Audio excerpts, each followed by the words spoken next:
Hello, I did click go. Hello and welcome back to the Finish Line, proudly brought to you by Hollywoodbets. Oh, Tom. We're so professional as always. Hi, everybody. Well, how are you, lads? That's fucking brilliant. You may as well keep that Just going. introducing straight to start, but pile of laughing. Are you ready? Yeah. Actually, no. I was like this big, don't push the button. Oh, that was brilliant. I enjoyed that. I was just going to give you a rundown on the horses, like off camera, but I should do it now. you might as well do it now, yeah. Mark Feast has entered on Saturday. Oh, nice. First time over hurdles at Cork. 4-year-old maiden hurdle. He's 9 in the ballot, so he's got half a chance of getting in. Very much first day over hurdles from. We'll see how he gets on, but as long as he settles and comes home, we'll be happy enough. And Shona's going well. She should be out in a couple of weeks. And Cotty is going well as well. I think she'll be a couple of weeks after her. So it's going to be exciting summer of winners, Tom. Summer of winners, I hope. Yeah, look, if we could get a couple of winners out of them, it'd be nice, wouldn't it? So yeah, it'd be good. And pubs will be back open. We can celebrate. More importantly, we might get to a race course to see we it. might get to the races. Yeah, I can see Shona. Yeah, it'll be nice now. I'm looking forward to it. We're still doing that plot job, but try more plot job.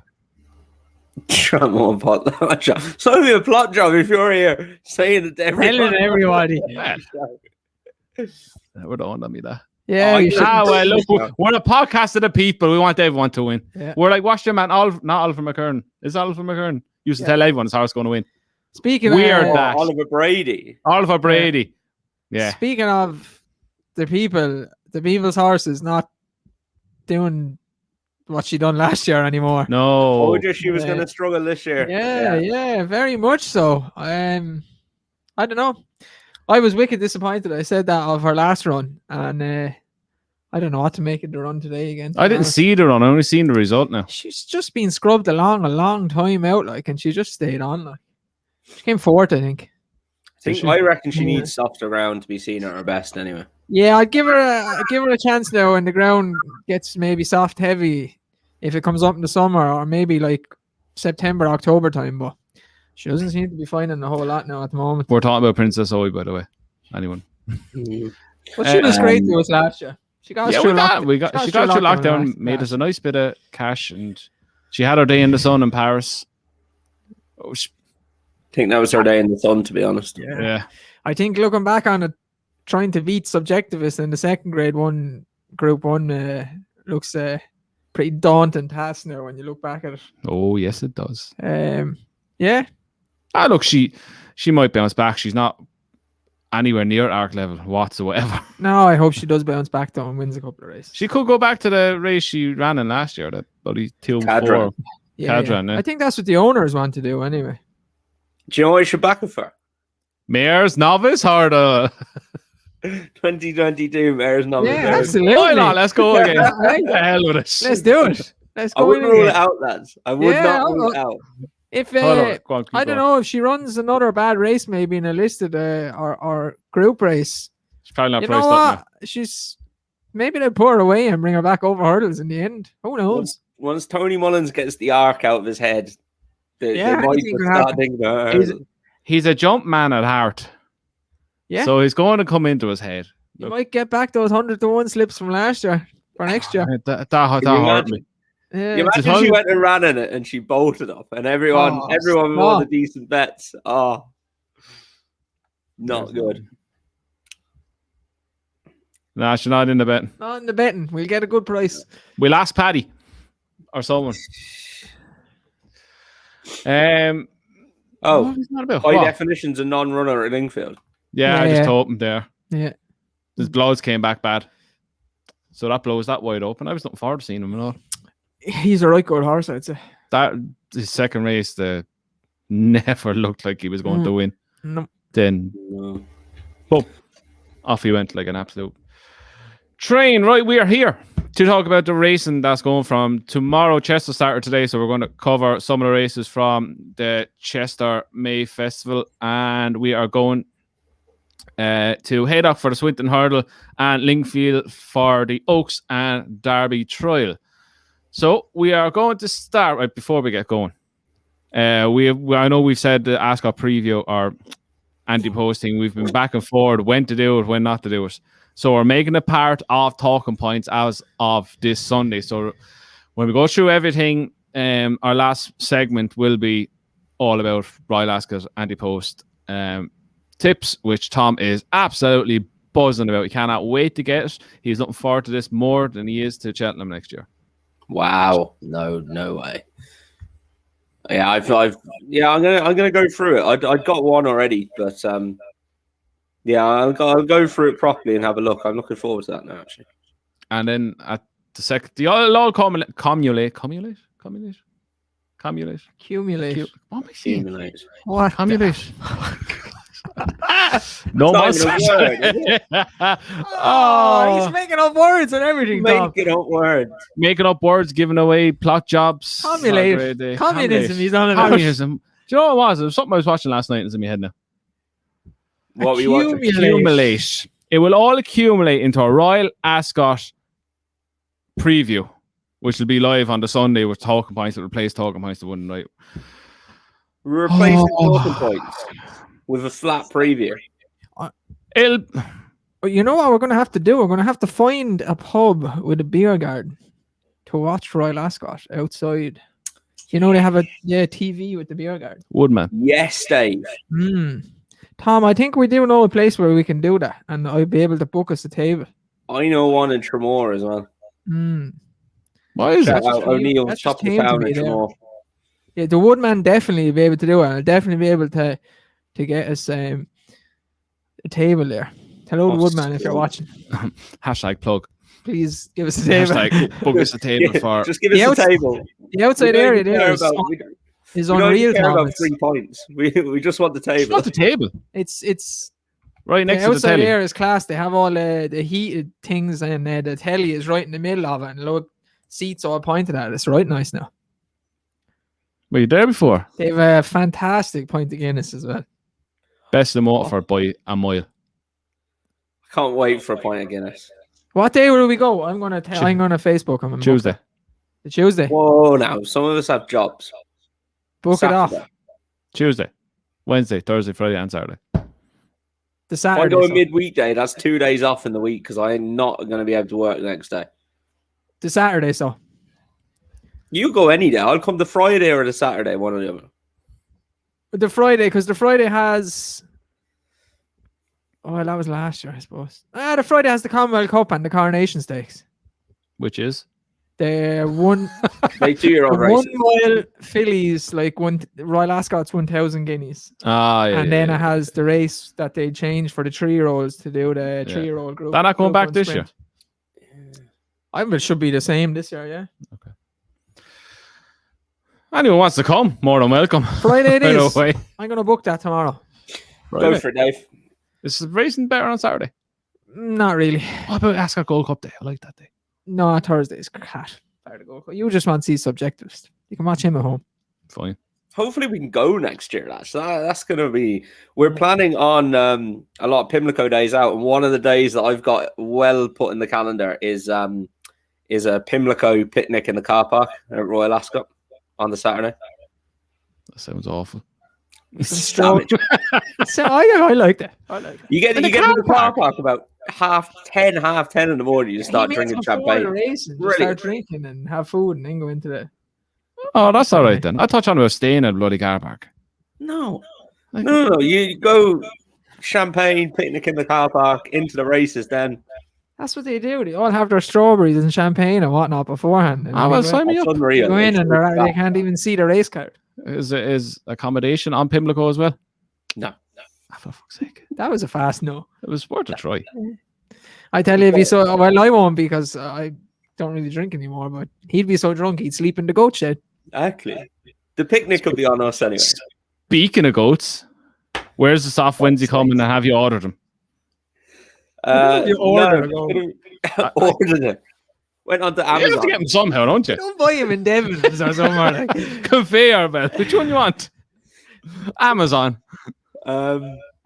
No, it's going to be another 6 weeks, I'd say, before he's going out in the paddock. So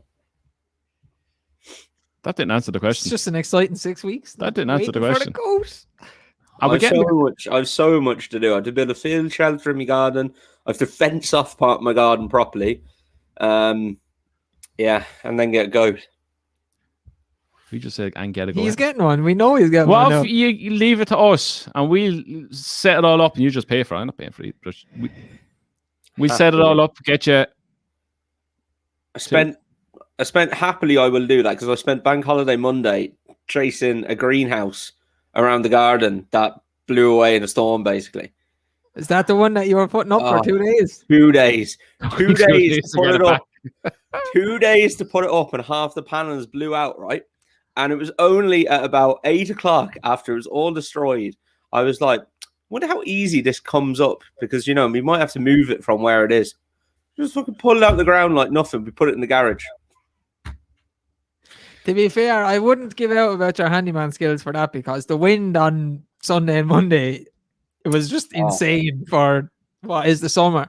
And there was hailstones the size of golf balls there today as well. I don't know what was going on. My foundation for my decking didn't go anywhere. It was snowing at one stage today. Which my father helped me. Oh, you never said I helped you when you said you were working on the decking all the time on the podcast. Not even a shout out. They're all watching, right? Oh, your parents watched this as well today, Andrew. Because my mother said to me, "You look very red the other night. Was that your first glass of wine?" It's like, fuck's sake. At least my mother don't call me an alcoholic. Oh. Oh, yes. Anyway, we get into the racing now. So we're going to start on tomorrow and the Dee Stakes over a mile, 2.5 furlongs. A race that Aidan O'Brien has absolutely farmed for the last 8-9 years. He's won 6 out of the last 8 runnings, and in between that, one of Dave's little lovers. You love him. He's your little lover. It's Not So Sleepy won it. Oh, yeah. See? You can win around there. Like Aidan O'Brien's won this with Astrology, Magician, Cliffs of Moher, Rostopovic, Circus Maximus. So he always sends a good one here. Are we looking at another one with Ontario, Tom? No. Oh. I'm going to take him on. I think you've got a good chance if you take him on. I know he sends like decent horses over here and likes to win this race and whatnot, but I don't know. That horse has been beaten plenty for me. I don't mind Jabir. I don't like the fact that they're putting cheap pieces on him. If you're going for a derby, as we said last year, not many horses wear headgear simply because they're stallion prospects. That all taken into account, the horse I'm going to go for is Maximal. Before you go on, does that really affect their value? Headgear. Stallion just a general question now, not.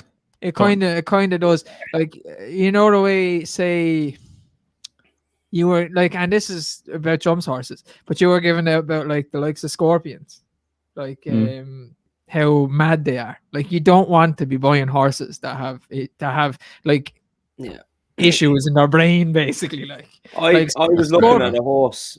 I think it could be running tomorrow. I was going through some of the races tomorrow because we're looking to buy another horse, and one of them had okay form. It was by Scorpion. It was like, okay, well, we're not buying that then. Yeah. It doesn't mean they're not talented, but you want something that's not going to have too much risk. Have his own like issues and risks attached as well. Like what? Who is that? Might bite. Yeah, like him. Like when he's trying to run off the track and all that. So it does like, and if you see like the horses on the flat are obviously and win those races are going to turn up into stallions. You want them to be like quiet, sound, not have their own. Like obviously, like Stradivarius. Yeah, like he'd be a perfect because he does everything right. Fair enough. As he's got older, he kicks and bucks a little bit, but like he races properly. He doesn't throw fits in and stuff like that. Like Scorpion was trying to bite stuff before races and kicking people and everything back in the day. Like, and obviously he had the talent to win Group 1s. But like, if you're spending a lot of money on a horse, you don't want the horse to have problems. Like, it's like why everyone loves Galileo, because his stock, they put their head down and they try, and when they've got ability, then they're away, like, you know, because they're triers. If you're going to a stallion who, you know, maybe has quirks about him, and you're going to wonder, are they going to try? It's just not a fashionable thing either, you know. So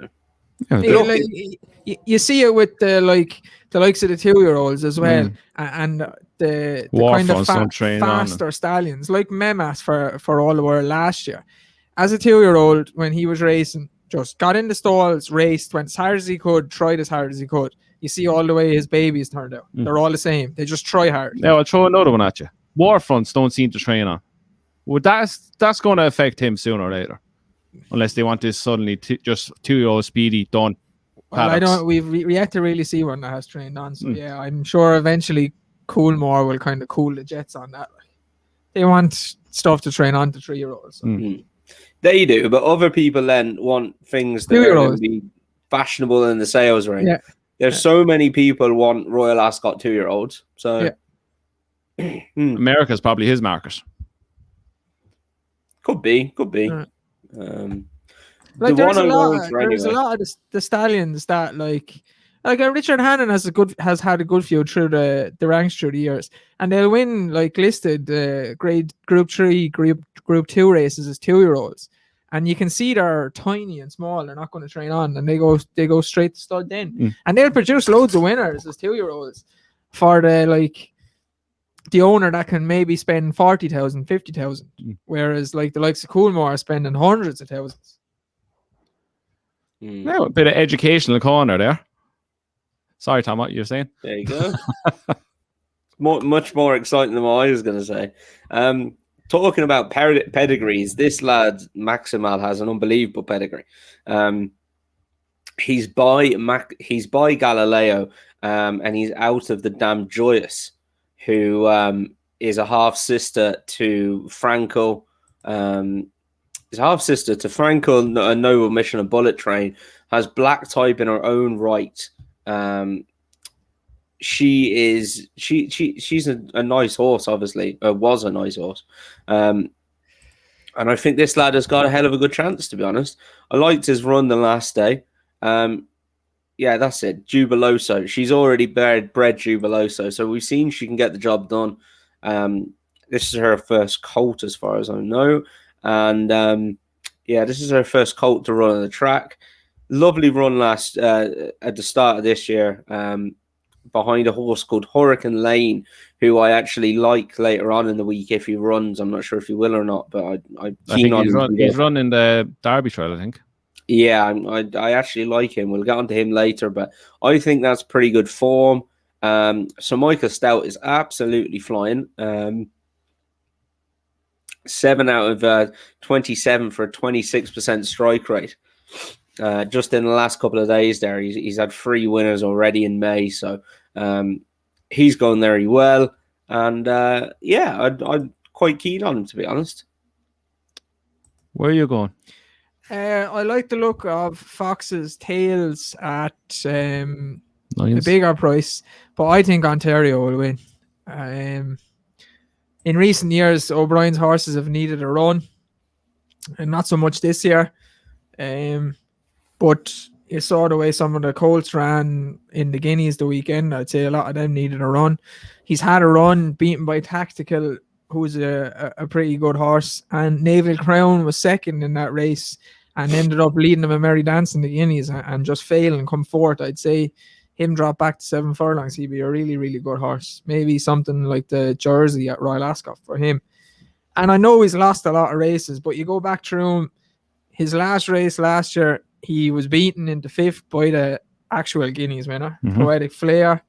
He was beaten then at Newmarket by New Mandate, Frankie and Rafe Beckett. I know they think that's a pretty decent horse. I think it ran at the Breeders' Cup meeting after that. And then before that, he was beaten by Max Swiney and Cadillac. And Max Swiney obviously is a Group 1 winner, and I think Cadillac will be a Group 1 winner later in the year as well. So I think his form is rock solid. I'm the same as Dave. I think Ontario is the one they all have to beat. His form of his last run alone is very good behind Tactical, as Dave said. Naval Crown, who was 4th in the Guineas. again, as Dave said, led with Mary Dance and finished well to stay fourth in the end. Look, the first three were good 2 or 3 lengths ahead of him. But look, his form last year, as Dave said, it's decent enough, and he's a Galileo. They're going to improve with racing and time on their back.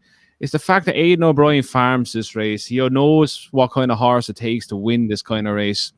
He's had Derby winners in it. He's had Breeders' Cup winners in it.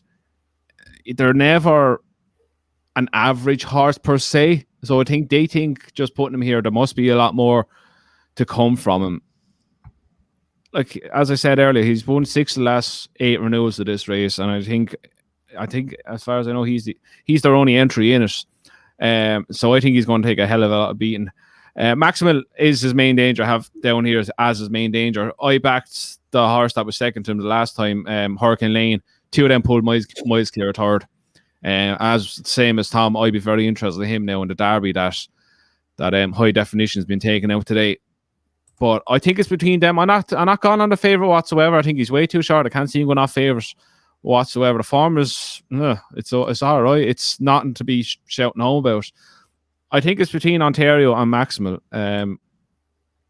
But I think Ontario will have that bit more, especially with the run under his belt. I know Maximal has as well, but I think being a Galileo and being from Aidan O'Brien farm in this race, he's going to take a lot of beating in this. But hopefully it'll work out to be a good race in the end. What you make of any of the racing today over there? Yeah, it's okay. Franny Norton doing what Franny Norton does best around there. It's just rides that place very well. It's good from the front in all races, realistically. Now, we're moving on to same day, and we're going to the Ormond Stakes over 1 mile, 5.5 furlongs.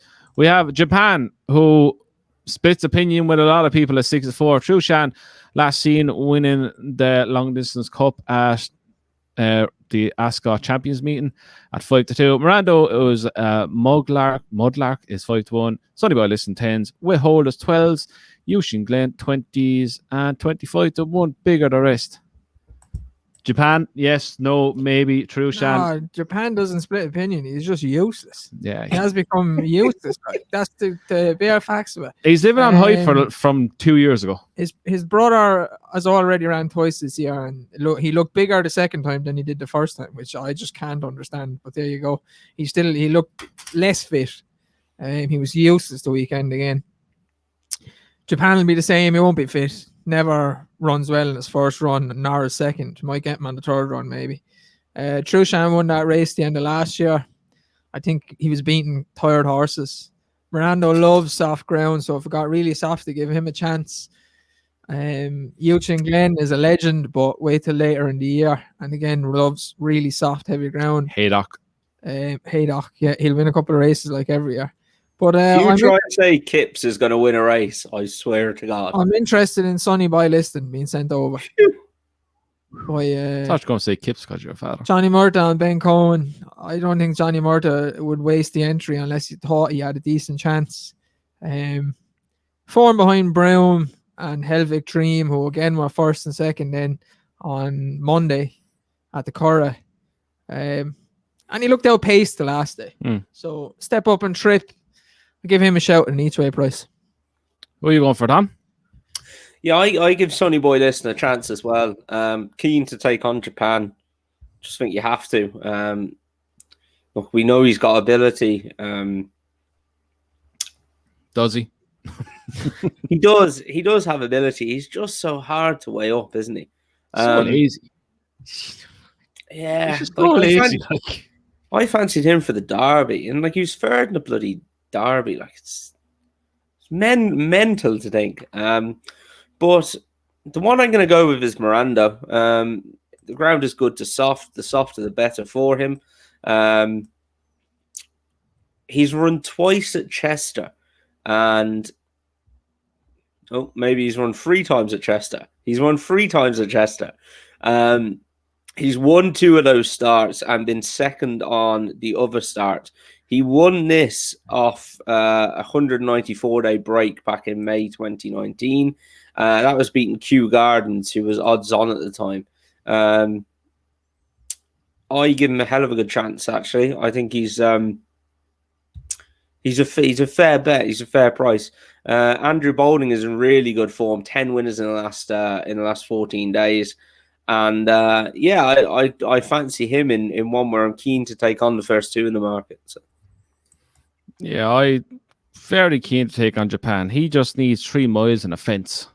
Yeah, that's what he needs. He just looks like a chaser. Same with Mogul. Just be they never will burly be, yokes. There'll be stallions for jumps horses, I'd say. Yeah, and with Trushan as well, I agree with you. I think that race just fell apart last season, and he was flattered by how he won it.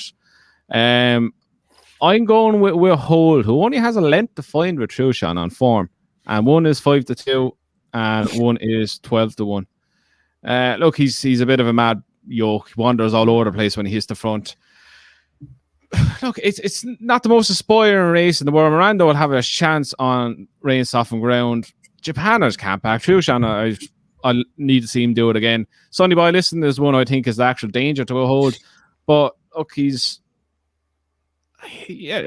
has his moments. But I genuinely agree with you. I think his take on the top two, and then you try and find the winner, and there's a chance to win a few pounds because they're all good prices. I think he could be the one to come out on top. Look, it's a good each way bet, 12-1, but I can't have the top two whatsoever. Japan, especially first run, it is the first run of the season, isn't it? Japan's first run of the season. Like he's going to be as big as a bull. This went really soft. I think it was near heavy ground 2 years ago. It obviously wasn't ran last year. And that Miranda bet Kew Gardens. And Kew Gardens went off odds on, I think, that day. We went by 8 lengths, I think, that day. It bolted up that day. And by the way the rain is going, it's coming from here, going that way over to England. There's a high possibility that I could get into the ground fairly quickly after a day's racing. He's not without a chance. But yeah, I think with Hole, he's solid form. Like he was a half length second to Ran Chan last September. He was a length behind Trusha, and then he's behind Anybar and Duby Safir, Dashing Willoughby, Stradivarius. Like he's running good races. The talent is there. The head is not there some of the times, but look, it could be fresh and well. Catch him at this time of the year. Who knows? But yeah, at the prices, I'll withhold. Not even at the prices. He's the one I think that will actually go very well. After all this, now wait and see Japan absolutely bolt up. Could happen. Anyway, no, it won't. No, it won't. Right, moving on to Friday. Huxley Stakes. Over a mile, 2.5 furlongs. We have Sangrias at 13.8, Armory at 7-4, Bangkok 4s, Pavlichenko 10s, and Barani Star at 40-1. Pavlichenko was a Russian footballer. That's Pavlicino. Is it? Yeah. Oh, sorry, Pavlicino. Remember him, Roman Pavlichenko? He used to play for Spurs. Big boy, isn't he? Yeah, he was big, tall lad. But anyway, yeah. Who's winning this? Armory all day long. I was shocked at the price of him. Armory is just the wrong price. He should be the favourite. Sangaria should be maybe 2-1. You have Armory, maybe even money. So it's a great bet at what it is at the moment. Yeah. His form is all in Group 1s, and I think he'll train on to be a better 4-year-old than he was a 3-year-old. So yeah, I think it's a great bet. You're the same, Tom, or where are you going?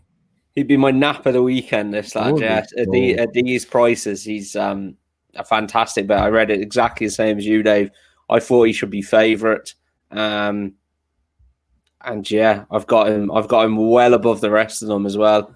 Sangarius is obviously an exciting enough horse, but it should. His form is there in the book for Armory. Like his miles better than what he's done. I like Armory. I think this test will suit him, and I'm pretty keen on him. Like he was seen he was finishing a length and a half behind Sir Dragonite in Australia. Like he's run 2 lengths behind Chiskin in the Irish 1000 Guineas. He's been behind Magical twice in Group 1s, 4th and 3rd, beating 2 lengths and 4 1/4 lengths. To me, that's by far the best form on offer. Bangkok is all-weather specialist. I can't see him proving his form around here. 7-4. That's a ridiculous price. Any race Armory is running, apart from his first start, that hasn't been a Group 1, he's won. The only races he's been beaten in are Group 1s. So. Well, there we go. Sangari's stout his class with older horses, and he's still a full horse. So they obviously doing their best this season to win a Group 1 with him, probably to put him to stud then, but I honestly don't think he can beat Armory. Is a nose beating Bangkok good enough to beat Armory? No, that's what I mean. It's like he could progress on during the year, and Stout's done it over the years with older horses. He's super at training it, but to me, he's not going to be Armory. He's run well in a Group 3, which may as well be in a group with the horses in it. Lord North, Ellickham, Telecaster, but he's 5.5 lengths behind Telecaster. His form doesn't stack up to a form of Armory. They're the wrong prices. Yeah, I think it's all unanimous Armory bowl over for this one. I think he'll go off favourite as well, so if you fancy him, back him. Yeah. Right, we're moving on again. We're off to the Chaster Cup, and look, there's no guess who Dave's going to back in this. Yep. We have Not So Sleepy is in at 6-1 favoritism. Future Investment at 7s. Dermot Well is bringing over Falcon 8 at 10s. Trumpet Man 10s. Hockfield is 10s, and 10-1 bigger the rest. Dave, Not So Sleepy, take us away. Yeah, I think if he gets out in front, I think he'll win. I think they won't catch him. He'll just go like a lunatic, like he always does. I think he's still a good price, each way price. The draw is a little bit of a worry drawn. I think he's 13. Yep. But he's so quick at the start of the race, it shouldn't be an issue, I don't think. I think he'll win. And one I'd give each way a chance to is Nate the Great. He always promises to win a big race and seems to travel really well, and then maybe doesn't put it all in. But stable's in good form, and he's had a run already, a couple of runs already, so he should be right fit. I give him a chance each way, but I'll be disappointed if Not So Sleepy doesn't win. Draw a bit of a negative. A small bit, but he's just so fast at the start, I don't think it'll be an issue. I literally watched his Dee Stakes win last night when I was sitting down. And you know what it is? And I like flat horses, but as Andrew always says, in these long races, go for the ones that go over jumps because they're that bit tougher. They're trained for stamina. They know pain barriers to go through. Yeah. Like he was the next flat horse, but he's a jumper now. It's probably going to stand to him. He's probably going to be better over on the flat now. I know, as he rated 100 or something on the flat. Yeah. Tom, who you own it before I get into this? I've got 3 of them in this. As boring as it is, I agree that if Not So Sleepy gets on the front end, he's gonna take a good bit of pegging back and a good bit of stopping. His last 3 runs on the flat, he's been 4th in 2 Cesarowiches, and then he's bolted up. He's bolted up in a Pontefract handicap, so he's definitely competitive. Depending on what price I could get on him, I'd probably still back him. 6-1 is fair, I think. I can see him being banging the places. The other 2 I'll give a shout out to are actually 2 Ian Williams trained horses. He's having a good spell of it at the minute. Corando is one of them. I'd give him a fairly good chance. Ryan Moore takes the ride. Was narrowly beaten the last day at Musselburgh. I think he'll be fairly competitive. He's won a few times already this year. He's interesting. And the other one is the other Ian Williams horse called the Grand Vizar. Rich Kingscote rides him. He's by Frankel. He's tough as old boots, really. And yeah, I'd give him a good chance of going well. He's a bit of a wild price. He's 20-1. So yeah, I wouldn't mind a bit of 20-1. You know he'll stay. And yeah, if they're fighting it out and getting tired at the end, he'll be staying on anyway. The 2 that I have, the first one, Not So Sleepy, like the lads. Draws the only worry. Look, he's well fit from running over jumps. He's the Champion Hurdle's last run. Where did he finish? 4th or 5th? 5th, was it? Something like that. But anyway, course form around Chester is always a positive. Again, Stall the only thing, but he's a lunatic. He'll go off like the clappers. Gets to the front, he'll be hard to peg back. As long as he doesn't use too much energy going from out here to in here very quickly. You want 1 or 2 at least to miss the break in the middle of him. So, look, the price is taken into account that he probably is still, I say, well in on the flat. Hey, He's you probably only- at the improving a bit for jumping and being a bit older and a bit more hardier. But again, jumps trainers in these races are always a big plus for me. And another one that I like who look, the trip is the obvious concern with this. Anytime he's run over 2 miles, he's kind of flatter to deceive, but they kind of changed the tactics last time. Hockfield. He looked like he needed 2 miles the last day. Yeah. They dropped him in a bit more. They used to really use him, and he's drawn in 2, so they have the option of going forward and then trying to find a nice position middle to outside, but not go flat out. He ran on very, very well at the finish the last time, and that's what caught my eye. If they conserve his energy a bit more and has a bit of a more left in his finish, I think there's a bit more to work with off his mark. He's off 98, and I think he's at least 101, 102 rated horse. There's a bit more to left. Look, he probably has to be that to win this, but the draw is a plus. They have options what they want to do with him. I think he's 60, was he 10s or something like that. That's not a bad bet. And Mark Johnson horses always they're flying. They seem to be flying every bloody day of the week. But you're not so sleepy if you get across. He's going to be hard to bet back. But I wouldn't rule out a big run from Hockfield as well. One, if they go off like the Clappers, but this is probably, he's drawn 3 is Who Dares Wins. He needs to be dropped out the back. So that's probably a negative to him. But if this is run end-to-end gallop, he could get dragged into the race and he could be finishing off well at the finish as well. So he's one to keep an eye out for as well. But yeah, not so sleepy, probably the main win, but Hockfield to follow him around. They are my 2. Yeah, we're flying through this now tonight. You won't know there's a Champions League semi-final on in 20 minutes. City were good last night though. They were, yeah. Oh, tactical masterclass from Pep. I've one I really like now in the next. Do you? Yeah, I do, yeah. So do I. He's my next best. We're off to Haydock on Saturday, and the Swinton Hurdle, grade 3 over a mile, 7.5, 2 miles. God damn it, it's 2 miles. So we have a Copperless 5 to 1, Camper on a 6, Hooper 7s, Defining Battle 8s. I can't even see it. Roland Ward at 8, Shamroad 8, Nordic Combined 10, Celestial Force 12, 20 bigger the rest. Who do you fancy so?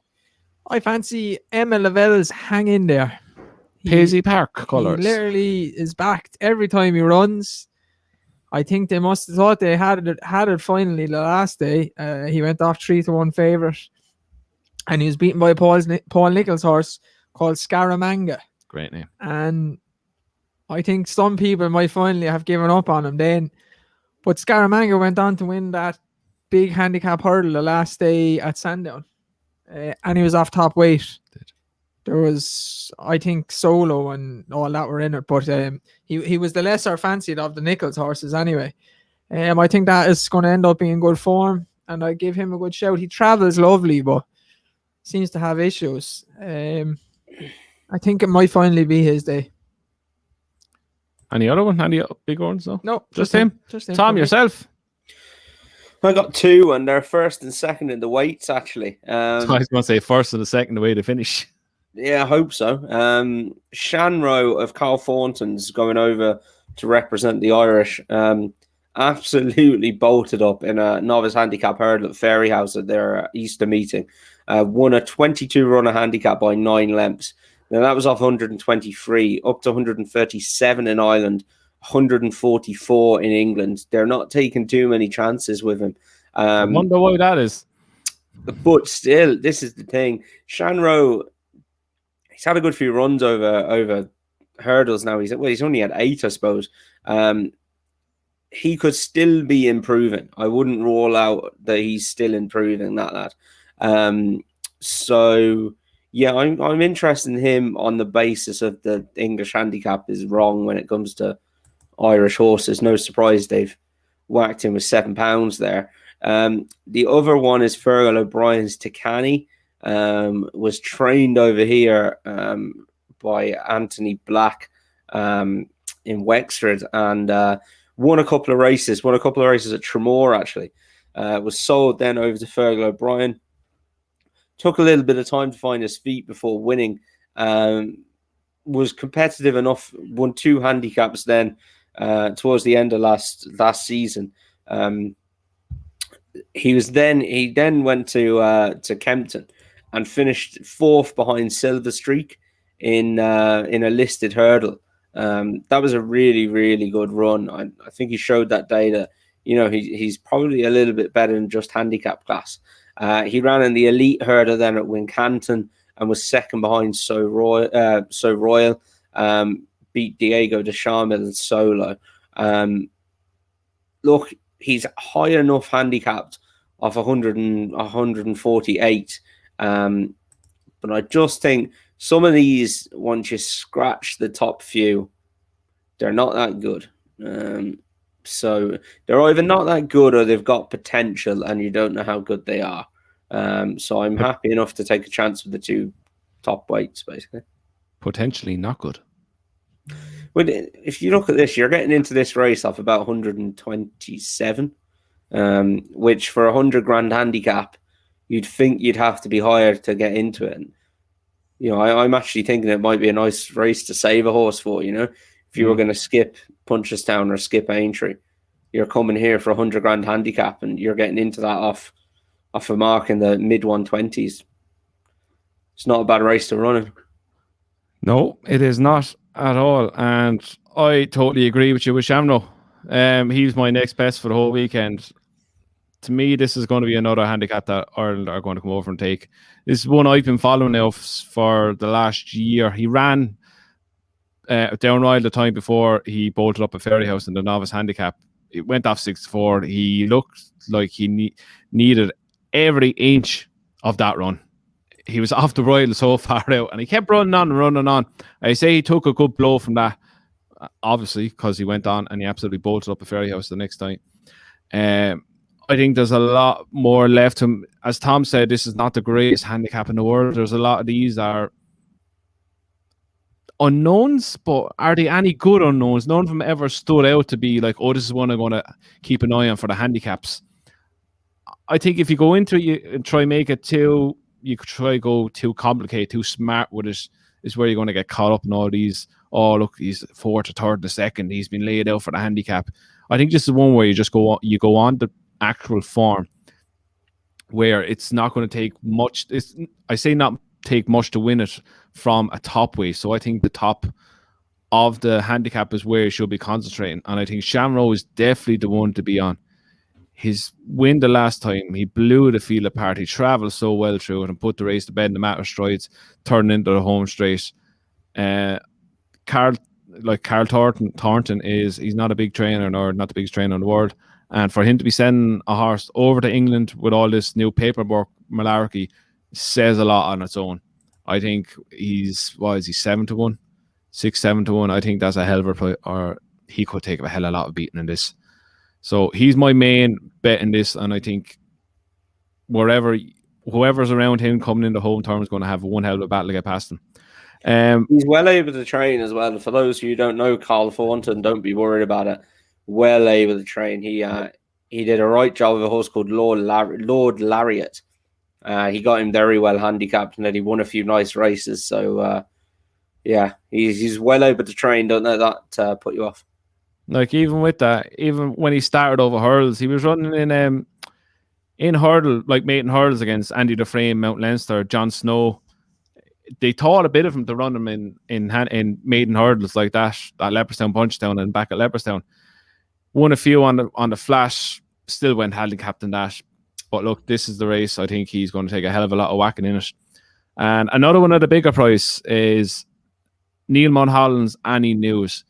He had a very promising start to the season. He had, I think it was a win, 2 wins, and then he was 2nd in a novice hurdle at Cheltenham behind Make Me a Believer, who then was 2nd in a grade 1, I think, at Wetherby. Had an 85-day break, came back. He was sent out 3-1 in a race that My Drogo won up in Kelso. So they really think a lot of him. He's pulled up then behind Belfast Banter in the county hurdle at Cheltenham. If his confidence isn't affected too much, this fella has a lot of ability. It's just whether the confidence is still there. His first race he won by 7, and second won by 10. He looked like he he was outspeeded by Make Me a Believer, who obviously went on to be a good stayer, but he looked like he was tapped for toe that day. But I think a strong run race down in this kind of grade, where Tom was alluding to, it's not the greatest handicap in the world. He could be one to have an eye on as well at a bigger price. I think he's 12-1 or something like that. But yeah, Shamrow and Annie News are the two for me to take out of this. 10 minutes to kick off. Come on, Andrew. Right, last two we're going to touch on. We're going to Lingfield. We will start with the Oaks Trials, where we have Technique is in a 4-1 favourite. Willow is 5s. Loving Dream is 7s. Nasha is 7s. Ocean Rose 8, and 10-1 bigger the rest. Where are we going? I stick with Willow. I was disappointed in her run the last day, but when I put her up on the horses to follow, I did say you'd probably see her run a lot. Her mother, Peeping Fawn, ran 10 times, I think, as a 3-year-old filly. So I give her her run. Maybe she wasn't fit, and would hope that she will progress. Her mum did progress from run to run as her season went on as a 3-year-old. So I would hope she'd be the same. Short and sweet. Tom, where are you going? Nasha. Hell of a good name. Really, really like the name. Great name. It is a good name. She's only rated 86. Now, Charlie Appleby is not throwing her in here in an Oaks trial off 86 just for the crack, I don't think. She's got a lovely pedigree as well. She's by Dubawi, out of a nice Lawman mare who was very good on the flats, could just the judge for Charlie Hills. Yeah, I'm very keen on her, to be honest. I think she'll go very well. Was pretty impressive, I thought, at Sandown. That was that race where Frankie rode Chasma, I think it is, Frankel's half sister. A couple of hours, later, John Gosden's saying we don't use the whip on them, and Frankie's getting well stuck into her first time out. Shots fired. That was a good race. The second has a really nice pedigree as well, as you'd expect for a Sandown maiden. There's a lot of nice horses in there with decent pedigrees. She gave them all £7 in that as well. I think that was a really good performance. She's as big as 7-1 in some places, and I think that's a really good bet, to be honest. Each way in this, where Technique, that's got beat. Willow was disappointing the last day. Loving Dream has got beat as well. There's no real standout for me. She's had that run. She's fit. As I say, she'd win a handicap off 86 with her eyes closed, I think. They must think she's got half a chance of progressing into an Oaks filly if they're going to run her here. The one I'm siding with is actually Technique, the favourite. I watched her run back at Epsom on the 20th of April. It was a very good run. She handled the track very well, which bodes well for Lingfield's turf track. She came there, looked like she was going to win the race. They pulled a good bit clear, 2.5 lengths, I think, back to the third. She was only beaten ahead. It was only her second run ever. It was her first run back since January. She had a good 84-day break. She's by Master Craftsman. She's going to love the trip. Same trip again. I think she's going to take a hell of a lot of beating, especially the way she handled Epsom, the way she stuck her head down and went to the line. If there's one with a lot of improvement in her, just on her second run, I think she could take a hell of a lot of beating in this. This is just down to the fact that it's going to be only her third run in her life. And the way she handled the undulations at Epsom. Look, the tracks are similar enough the way they're made out. So I think if she comes on again for that run, I think she could be a horse to beat. But Willow, as Dave said, look, is one that will improve racing. And as Tom said, Nasha, they're not throwing her in for the crack off that when there's a handicap in that mark. But I think she could be the one that could be the best out of a lot of them, just going on what I saw the last day. But look, I could be totally wrong in that. But from what I saw, I think she could take a hell of a lot of beating in this. So we are 3 different ones in this one. One of us might get the winner. Yeah, hopefully. Hopefully it's Willow. No. No. Right, last one we're going to touch on is the Derby trials. Now, I've high definition in the betting, so we found out just before we came on air that he's been taken out because his bloods have been bad. Dave, with him taken out, who is the one that we're going to stand out with on this? Don't know what price he's going to be, but I'm going to go for Kyprios, Aidan O'Brien's horse. He came over for the Zetland Stakes at Newmarket at the end of last year and fell out the back of the telly. I don't know what happened, but he was backed off the boards and 2-1 favourite. He was kind of ignored in the betting. 7-2. He was kind of ignored in the betting as first run of the season and ran really, really well. Showed abundance of stamina and was kind of always doing enough. I think it was a race down in Cork. Bet a decent enough Jesse Harrington horse. Called O'Reilly. Oh, really? Yeah. Sorry. He's owned by Moigler Stud and the Magners, and he's related to all those good Moigler horses. A Search for a Stone is still going. Falcon 8 and Free Eagle was another one a couple of years back. And he's by Galileo. I think he's only going to improve. I don't know what happened to him that second run, but perhaps he got injured or something. Because he was backed into favourite, like he wasn't going to be beaten, and just dropped away after a furlong. But more like it last time, and I think he'll progress on to be a pretty decent horse. Yeah, he is currently 7-2 in the betting. Tom, I think we're going to be kind of on the same page here with Hurricane Lane. Yeah, now what's worrying here is William Buick has dropped up on a DAR for Charlie Appleby. So whether they're not going to run Hurricane Lane or whether they think a DAR is better, I'm not sure. I hope it's just the latter, and I hope they run him because I would take a chance on him. I thought he was good last time. He beat Maximal, who's my tip in the other race. River Alwen, who was fourth that day, has come out and won a handicap off 96 and won snugly enough. That was a good run, and that was only the second start of his life, in fairness.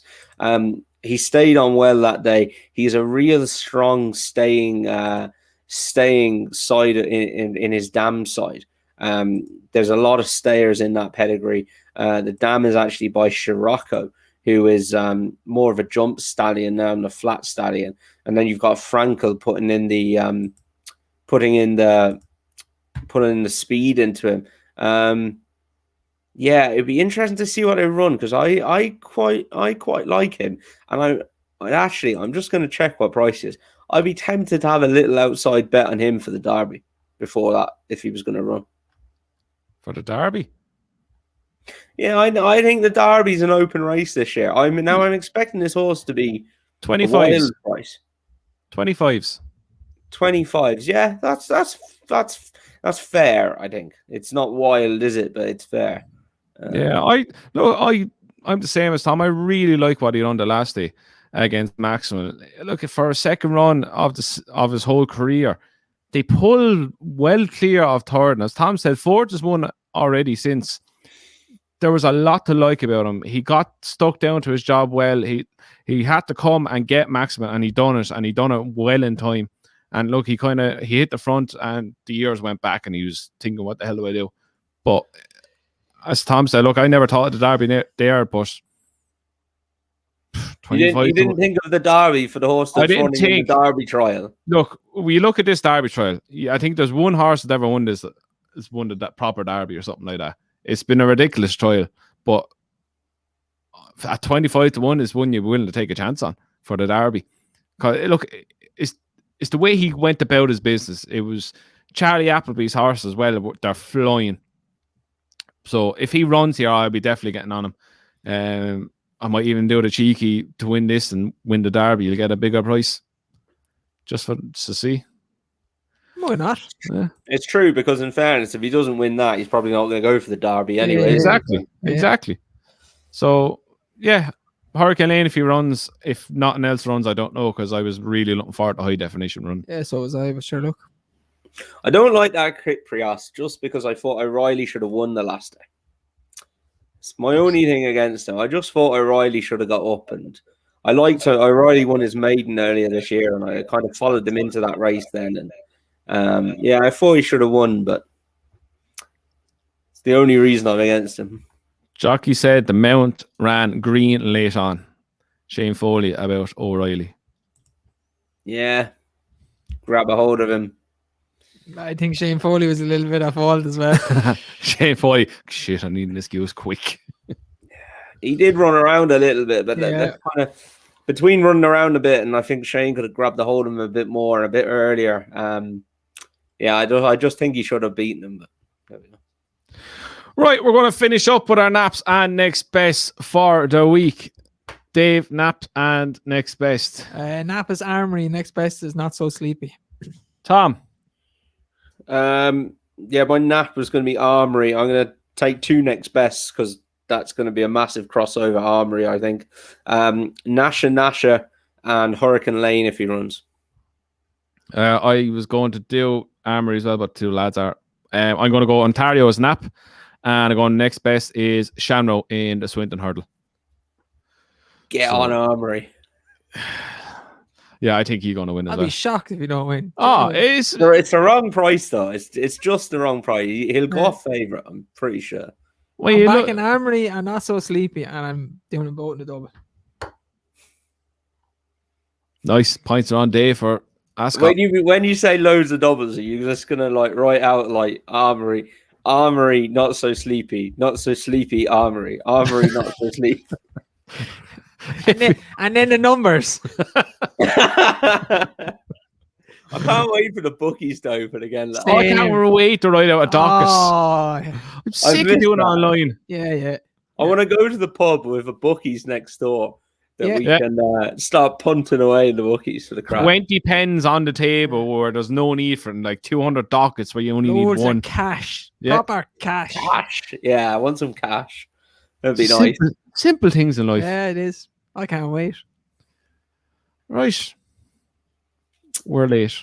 But anyway, that's us done for this weekend. So we are back this weekend. This week. Jesus Christ, I'm having a nightmare. That's us done for this week. We are back on Sunday at 8 o'clock live for Talking Points, where we'll go back over everything we talked about and anything else spectacular that might have happened over the week. So again, lads, thanks for watching. Keep liking and subscribing and comment below with your nap and next best for the week ahead. So we will see you again on Sunday live 8 o'clock on YouTube and Facebook.